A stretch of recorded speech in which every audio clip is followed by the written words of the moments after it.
A ver, pensemos en esto. Un solo viaje. Un error de cálculo, pero monumental. Y de repente, un encuentro que cambia literalmente los mapas del mundo para siempre. Hoy vamos a meternos de lleno en la historia de 1492, porque sus réplicas, es que resuenan todavía hoy. Pero la pregunta es, ¿cómo es posible que uno de los hitos más grandes de la historia arrancara en realidad de un error de cálculo garrafal? Pues esa es la clave de todo y es lo que vamos a desentrañar. Para entender cómo se llegó a ese viaje, primero tenemos que entender la idea que había detrás. Una idea que a casi todo el mundo le parecía una locura, pero que a un hombre lo obsesionó. Bien, situémonos, finales del siglo XV. Para un europeo de la época, el mundo conocido se acababa ¡pum!, en el Océano Atlántico. Y no era un mar cualquiera, lo llamaban el Mar Tenebroso. Un abismo lleno de monstruos y leyendas, un lugar donde los mapas sencillamente se quedaban en blanco. Pero claro, en medio de tanto miedo, aparece un marinero genovés, Cristóbal Colón, y propone algo que sonaba simple, pero que era totalmente revolucionario. Y aquí, ojo, hay que desmontar un mito de esos que se repiten siempre. La gente con formación de la época no pensaba que la Tierra fuera plana. ¡Que va! Sabían perfectamente que era una esfera. El miedo de verdad no era caerse por un borde, era algo mucho más práctico y aterrador. Que el océano fuera tan grande que se quedaran sin agua y sin comida a mitad de camino. Ese era el verdadero pánico. Pero bueno, una idea, por muy buena que parezca, no es nada si no se pone en marcha. Y eso nos lleva a la segunda parte, el viaje. Una auténtica odisea hacia lo desconocido. Colón se pasó años de puerta en puerta recibiendo un no detrás de otro.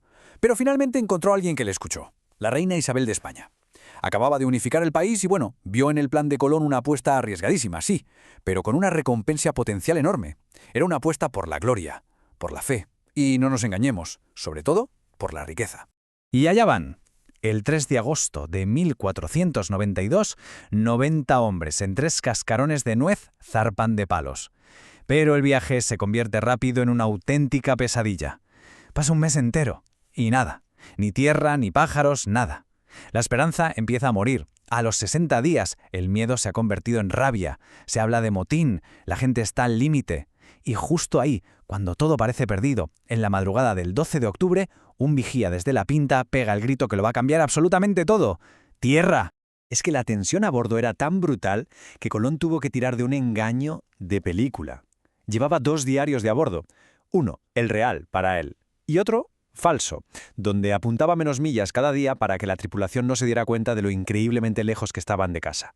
Una guerra psicológica en mitad del océano, vamos. Ese grito de tierra no solo salvó a la expedición de un motín, marcó el inicio de algo mucho más grande. El primer encuentro entre 2 mitades de la humanidad que no sabían que la otra existía. Colón pisa tierra en una isla, la bautiza como San Salvador, y aquí es donde se confirma el gran error. Él estaba absolutamente seguro de que había llegado a las Indias, a alguna isla de la costa de Asia.